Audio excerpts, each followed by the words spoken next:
Welcome to Science Vision classes. मैं Anuj Sinha Science Vision class में आपका स्वागत करता हूं। आज मैं आपको चैप्टर 3 ह्यूमन रिप्रोडक्शन का ऑब्जेक्टिव बताने वाला हूं। तो सबसे पहला क्वेश्चन इसमें हम लोग देखते हैं, परिपक्व शुक्राणु के शीर्ष पर एक टोपी नुमा संरचना पाई जाती है, उसे क्या कहते हैं। तो यहाँ शुक्राणु की चर्चा है और आपको स्पर्म बताया गया है। तो स्पर्म का जो ऊपरी पार्ट्स टोपी नुमा संरचना होती थी उसे क्या कहते थे। तो सबसे फर्स्ट ऑप्शन है एक्रोजोम, मेसोजोम, एपिजोम, स्फेरोजोम। तो क्या आंसर होना चाहिए, आप सोच सकते हैं। ये क्वेश्चन पूछ चुका है 2019 में। तो इसका आंसर होना चाहिए फर्स्ट ऑप्शन एक्रोजोम। क्या होगा, एक्रोजोम। अब हम लोग सेकेंड क्वेश्चन चलते हैं। दूसरा क्वेश्चन है, गर्भाशय किससे संबंधित है, नर जनन तंत्र से, मादा स्त्री जनन तंत्र से, या पादप जनन तंत्र से, या इन सभी से। तो ये भी क्वेश्चन 2019 में पूछ चुका है। तो ये क्या होना चाहिए इसका आंसर,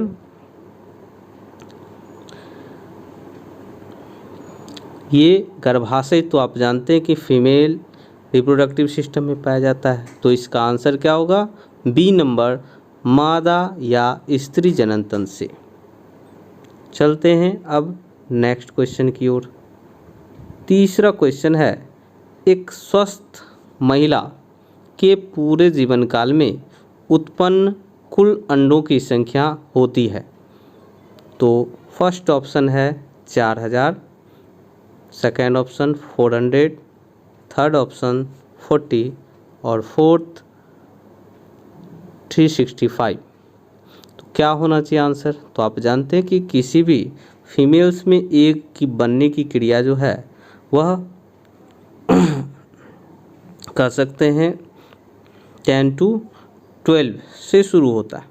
जब 10 to 12 शुरू होगा तो और 45 to 50 में मेनोपॉज हो जाता है। उस समय से और उस समय तक आप एक कैलकुलेशन कर सकते हैं 12 मंथ्स के हिसाब से। तो आपको 400 लगभग के रेंज में अंडों की संख्या आ जाएगी। तो इसका आंसर क्या होना चाहिए, बी नंबर 400। नेक्स्ट देखते हैं 4 नंबर क्वेश्चन, एक्रोजोम इनमें से किसका संभाग है। फर्स्ट ऑप्शन मानव शुक्राणु के सिर का, सेकेंड मानव शुक्राणु के मध्य भाग का, थर्ड प्रारंभिक डिंबाणुजनक जनन कोशिका का, या और फोर्थ ब्लास्टोसिस्ट का। तो क्या होना चाहिए इसका आंसर।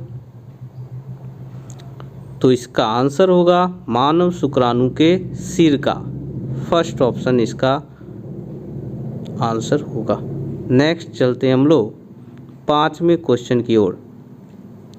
5वां क्वेश्चन है, सर्टोली कोशिकाएं पाई जाती हैं वृषण में, गर्भाशय में, अंडाशय में, यकृत में। तो आपको यह मेल रिप्रोडक्टिव सिस्टम में बताया गया था कि वृषण में सर्टोली सेल्स पाई जाती हैं और वहीं से स्पर्म का निर्माण होता है। इसका आंसर होगा ए वृषण।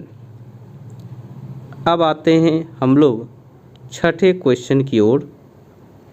शरीर के बाहर होने वाले निषेचन को क्या कहते हैं। तो शरीर के बाहर होने वाला निषेचन अर्थात किसी प्रयोगशाला में जो टेस्ट ट्यूब बेबी के फॉर्म में होता है, तो जो शरीर से बाहर निषेचित होंगे उस प्रोसेस को हम लोग बोलेंगे इन विट्रो फर्टिलाइजेशन। इसका आंसर क्या होना चाहिए, इन विट्रो, फर्स्ट ऑप्शन इसका। नेक्स्ट क्वेश्चन चलते हैं 7वां नंबर, ग्रेफियन पुटिका पाई जाती हैं अर्थात ग्रेफियन फॉलिकल्स पाई जाती हैं। किस में पाई जाती हैं। तो स्तनियों के अंडाशय में, लसिका गांठों में, स्तनियों की प्लीहा में, या मेढक के अंडाशय में। तो ग्रेफियन फॉलिकल्स जो आप देखे थे अंडाशय में बनता है और ये अंडाशय जो कि एग को ओव्यूलेट करने का काम करता है, एग बनाता है और इसी से एग ओव्यूलेशन की क्रिया के दौरान रिलीज होता है। तो ग्राफियन फॉलिक्यूल से ही एग बनता है, इसलिए इसका आंसर क्या होना चाहिए, स्तनियों के अंडाशय में। 7 का ए आंसर होगा। अब हम लोग चलते हैं नेक्स्ट क्वेश्चन की ओर। 8वां क्वेश्चन है, इनमें से कौन जंतु कोशिका में नहीं पाया जाता है, अर्थात कौन एनिमल सेल में नहीं पाया जाता है। Chloroplast, mitochondria, ribosome, Golgi body. तो क्या आंसर होना चाहिए इसका, तो आप जानते हैं कि क्लोरोप्लास्ट प्लांट सेल में पाया जाता है, एनिमल सेल में नहीं पाया जाता है, अर्थात इसका आंसर क्या होगा, क्लोरोप्लास्ट। फर्स्ट ऑप्शन 8 का ए होगा। नेक्स्ट चलते हैं 9 नंबर क्वेश्चन। नर हार्मोन्स की उत्पत्ति कहाँ से होती है, मेल हार्मोन्स। तो मेल में हार्मोन्स कहाँ से उत्पन्न होगी, अंडाशय में तो होगा नहीं क्योंकि ये फीमेल का पार्ट है। शुक्राणु में तो होगा ही नहीं क्योंकि शुक्राणु तो एक प्रकार का गैमिट्स होता है। सी वृषण, हाँ, तो वृषण में आप देख सकते हैं मेल हार्मोन्स का निर्माण होता है, अर्थात इसका आंसर क्या होगा, सी वृषण। नेक्स्ट क्वेश्चन चलते हैं हम लोग। शुक्राणु जनन का नियंत्रण किसके द्वारा होता है। तो शुक्राणु जनन का नियंत्रण किसके द्वारा होगा, एस्ट्रोजन, एलएच, एंड्रोजन, इनमें से कोई नहीं। तो आप जानते हैं कि स्पर्मेटोजेनेसिस की क्रिया ल्यूटिनाइजिंग हार्मोन अर्थात एलएच के द्वारा होता है, जो कि आप पढ़े हैं स्पर्मेटोजेनेसिस में, इसलिए इसका आंसर बी नंबर होगा, एलएच। अब नेक्स्ट क्वेश्चन चलते हैं, गैमिट निर्माण को क्या कहते हैं। तो गैमिट निर्माण अर्थात गैमिट के बनने की क्रिया, गैमिट के जीनेसिस की क्रिया अर्थात गैमिटोजीनेसिस। इसका आंसर 11 का ए होना चाहिए, तो 11 का ए होगा, गैमिटोजीनेसिस। नेक्स्ट क्वेश्चन हम लोग चलते हैं 12 नंबर, निषेचन क्या है, फर्टिलाइजेशन क्या होता है, किसके फ्यूजन को फर्टिलाइजेशन बोलते हैं। तो एग सेल और नर न्यूक्लियस का संयोजन, एग और सेकेंडरी न्यूक्लियस का संयोजन, एग और सिनर्जिड्स का संयोजन, उपरोक्त में से कोई नहीं। तो आप पढ़े हैं कि मेल गैमिट और फीमेल गैमिट्स इसके संयोजन से, तो इसका फर्स्ट ऑप्शन ए, अंडा तथा नर न्यूक्लियस का संयोजन, अर्थात 12 का ए होना चाहिए। नेक्स्ट क्वेश्चन चलते हैं हम लोग 13 नंबर। इनमें से कौन नर युग्मक से संयोजन कर भ्रूणपोष बनाता है। फर्स्ट ऑप्शन आप देख रहे हैं अनिषेचित अंड, बी में सहायक कोशिका, सी में एंटीपोडल्स, डी में द्वितीयक केंद्रक। अर्थात नर युग्मक से संयोजन कर भ्रूणपोष जो कि सेकेंड मेल गैमेट से बनता है, अर्थात डी नंबर आंसर इसका हो जाएगा, द्वितीयक केंद्रक। नेक्स्ट चलते हैं 14 नंबर क्वेश्चन। स्तनधारी के शुक्राणु के मध्य भाग में क्या पाया जाता है। तो मिडिल पार्ट में स्पर्म का मिडिल पार्ट जो होता है, मिडिल पीस, उसमें क्या होता है, केंद्रक तो उसके हेड पार्ट में होता है, राजधानी सेंट्रियोल तो उसके नेक पार्ट में होता है, तो सी नंबर माइटोकॉन्ड्रिया जो उसके मिडिल पीस में होता है। इसका आंसर 14 का सी हो जाएगा, माइटोकॉन्ड्रिया। नेक्स्ट क्वेश्चन चलते हैं हम लोग 15 नंबर क्वेश्चन पे। निम्नलिखित में से मासिक चक्र अवधि के लिए कौन सा सही कथन है। फर्स्ट ऑप्शन है इसका अंड का सर्जन जो 5वें दिन, अंतर्गर्भाशय का पुनर्निर्माण 5 से 10वें दिन, अंतर्गर्भाशय द्वारा पोषक का निर्माण प्रवेश के लिए 11 से 18वें दिन, और डी प्रोजेस्टेरोन स्तर में वृद्धि। तो कहने का मतलब हो गया कि यह सही कौन सा कथन होगा। इसका आंसर आप जानते हैं अंतर्गर्भाशय का निर्माण रिपेयरिंग की क्रिया जो है आफ्टर 5 डेज होता है, तो 5 to 10 डेज इसका आंसर बी नंबर होगा। नेक्स्ट क्वेश्चन चलते हैं, किसकी अनुपस्थिति में निषेचन नहीं हो सकता, मतलब अर्थात किसकी अनुपस्थिति में यह फर्टिलाइजेशन की क्रिया रुक जाएगी। तो सोडियम, पोटेशियम, कैल्शियम और लौह। तो आप जानते हैं कि फर्टिलाइजेशन में स्पर्म भाग लेता है और स्पर्म में अगर कैल्शियम नहीं रहे तो वह वहाँ तक एक सेल तक नहीं पहुँच सकता, अर्थात सी हो जाएगा इसका answer calcium. Next 17 number question, जन्म के बाद माता से प्रथम दूध स्रावन को कोलोस्ट्रम कहते हैं, इसमें निहित है, क्या निहित होता है? IgA, IgD, IgE, IgG। तो IgA या IG का मतलब इम्यूनोग्लोबुलिन होता है। तो आप जानते हैं लैक्टेशन में पढ़े थे या मेमोरी ग्लैंड्स में कि यह जो है फर्स्ट मिल्क जो स्रावित होता है उसको हम लोग कोलोस्ट्रम कहते हैं। तो यह कोलोस्ट्रम जो है वह IgA के फॉर्म में होता है। इसका आंसर क्या होगा 17 का A, IgA। नेक्स्ट चलते हैं हम लोग 18, निम्नलिखित में एक को छोड़कर सभी मेसोडर्म से निर्मित होता है। तो आप देखे थे गैस्ट्रुलेशन में 3 लेयर्स का निर्माण होता था, इंडोडर्म, मेसोडर्म और एक्टोडर्म। तो मेसोडर्म से क्या बनता है इसी को हमको बताना है कि इन सभी में से कौन एक को छोड़कर सभी जो है मेसोडर्म से निर्मित होता है। तो आप देख सकते हैं इसका आंसर क्या होगा, नर्वस सिस्टम जो कि तंत्रिका तंत्र होता है जो मेसोडर्म से निर्मित नहीं होता है। नेक्स्ट क्वेश्चन अब हम चलते हैं,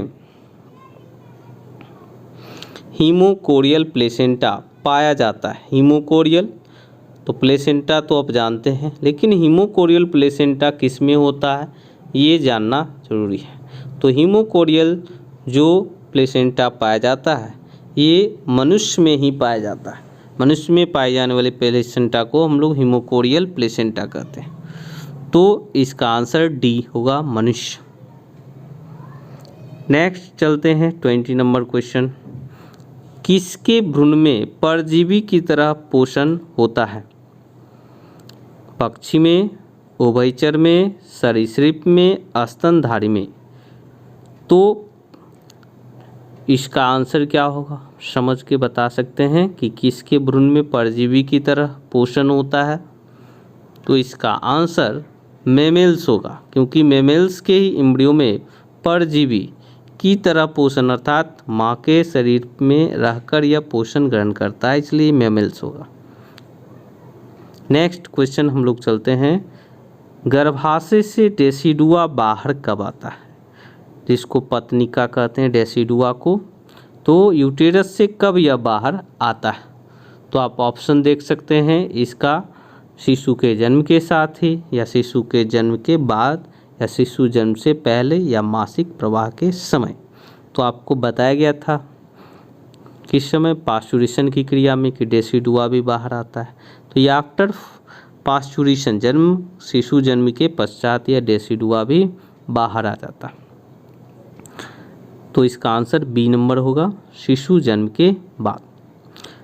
नेक्स्ट क्वेश्चन देखते हैं, 22 नंबर क्वेश्चन है, गर्भाधान अवधि है जन्म एवं यौवन के बीच का, भ्रूण निर्माण एवं गर्भधारण के बीच का, निषेचन एवं शिशु जन्म के बीच का, निषेचन एवं प्रवेश के बीच का।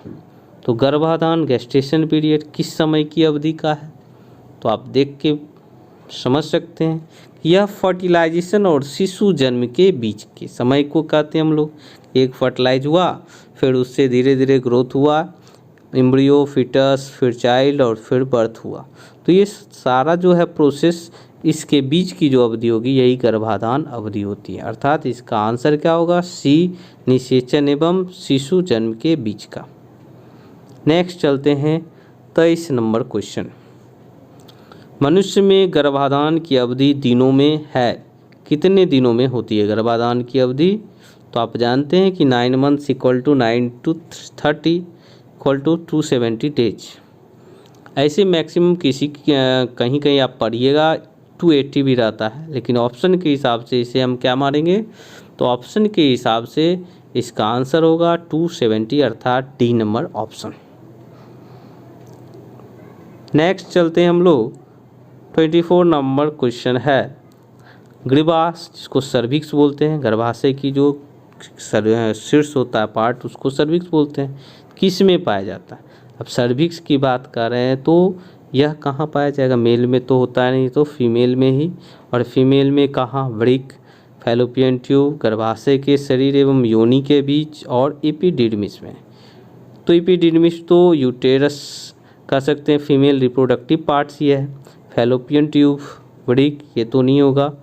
तो आप देखे होंगे कि गर्भाशय जो है उसके शरीर एवं योनि, इस दोनों के बीच का पार्ट्स जो है वह क्या हो जाएगा? इसका सर्विक्स इसी में पाया जाता है, अर्थात यूटेरस और वेजाइना के बीच का पार्ट होता है ये। अब हम लोग चलते हैं नेक्स्ट 25। किस में एस्ट्रोजेन का सेक्रेशन होता है? अर्थात कॉर्पस ल्यूटियम में, झिल्ली ग्रेनुलोसा में, ओवरी के जननांग उपकला में, पिट्यूटरी ग्रंथि में।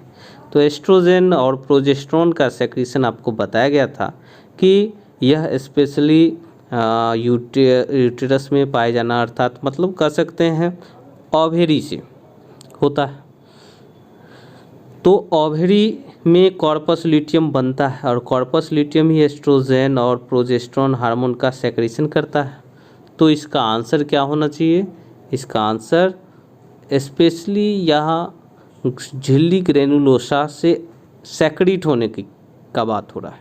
तो यहाँ आंसर झिल्ली ग्रेनुलोसा नहीं होना चाहिए, मेरे हिसाब से ये कॉर्पस ल्यूटियम होगा, अर्थात इसका फर्स्ट ऑप्शन कॉर्पस ल्यूटियम होना चाहिए। तो चलते हैं नेक्स्ट क्वेश्चन की ओर।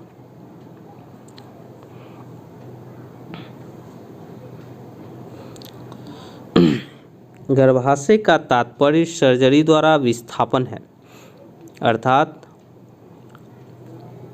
योनि का, अंडवाहिनी का, गर्भाशय का, अंडाशय का। तो सर्जिकल मेथड गर्भाशय का विस्थापित होता है किस मेथड का? ये देखते हैं। तो गर्भाशय का तात्पर्य सर्जरी द्वारा विस्थापन है, किसका? तो गर्भाशय का। गर्भाशय ही सर्जरी द्वारा विस्थापन होगा। नेक्स्ट चलते हैं क्वेश्चन, मादा में भगशेप किसके समजात है? भाल्व जिसको बोलते हैं हम लोग। तो भगशेप जो होता है पार्ट्स, ये मेल के लिंग के समजात है, या नर के लिंग के अनुरूप है, या वेस्टिजल अंग है, या प्रोस्टेट के समजात है।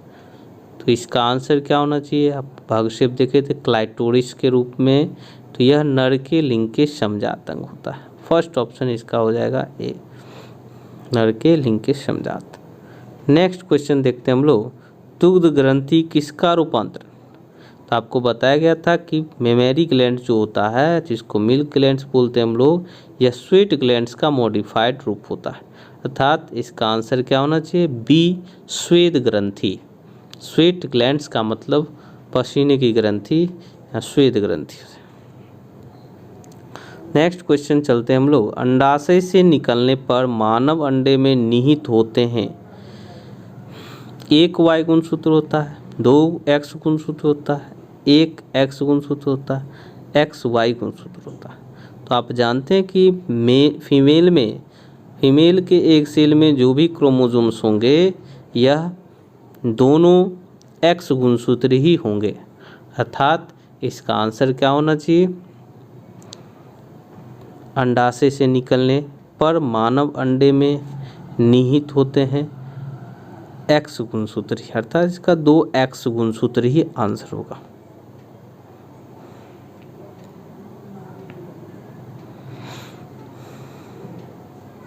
नेक्स्ट चलते हैं हम लोग, किसी शुक्राणु में केंद्रक युक्त आनुवांशिक पदार्थ किस में पाया जाता है?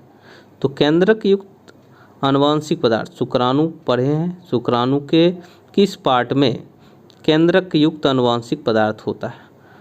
तो आप देखे थे इसके हेड पार्ट में, मिडिल में, हेड के सेंटर में सिर होता है, मतलब अर्थात हेड के सेंटर में न्यूक्लियस पाया जाता है, केंद्रक।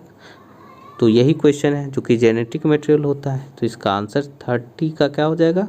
बी, सिर पार्ट। नेक्स्ट चलते हैं हम लोग, एक्रोजोम विहीन शुक्राणु के लिए क्या नहीं हो सकता? तो यह भोजन नहीं ले सकता, प्रचलन नहीं कर सकता, लाभदायक पुटिका में छेद नहीं कर सकता, अंडाणु में छेद नहीं कर सकता, छेद कर सकता है। तो इसका आंसर क्या होना चाहिए? तो आप पढ़े थे इसमें कि एक्रोजोम विहीन शुक्राणु के लिए क्या नहीं हो सकता। तो एक्रोजोम का काम क्या होता था कि एक्रोजोम की टोपी खुलती थी और इससे एक हाइड्रोलिटिक एंजाइम्स निकलते थे जो कि एक सेल का अपर पार्ट्स को छेद करते हुए और स्पर्म को उसमें इन करवाता था। तो जो अंडाणु में छेद करता था वो तो एक्रोजोम के युक्त शुक्राणु होते थे, लेकिन जिसमें एक्रोजोम नहीं पाए जाएंगे तो अंडाणु में छेद कर सकता है कि नहीं करेगा? नहीं कर सकता। अर्थात इसका आंसर क्या होगा? डी, अंडाणु में छेद कर सकता। क्या नहीं हो सकता? अंडाणु में छेद कर सकता।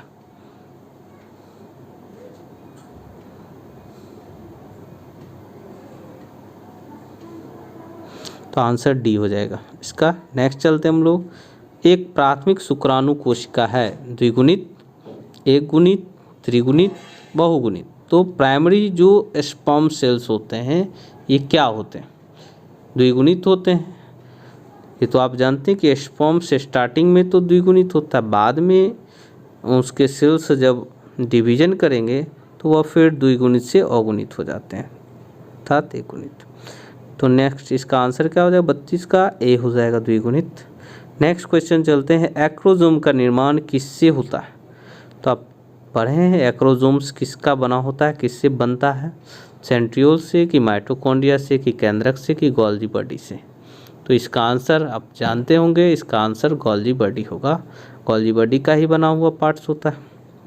तो answer B, Golgi body, Golgi का है। नेक्स्ट चलते हैं। स्पर्मेटिड्स से शुक्राणु बनने के अंतिम क्षण होता है, अर्थात कोशिका द्रव्य का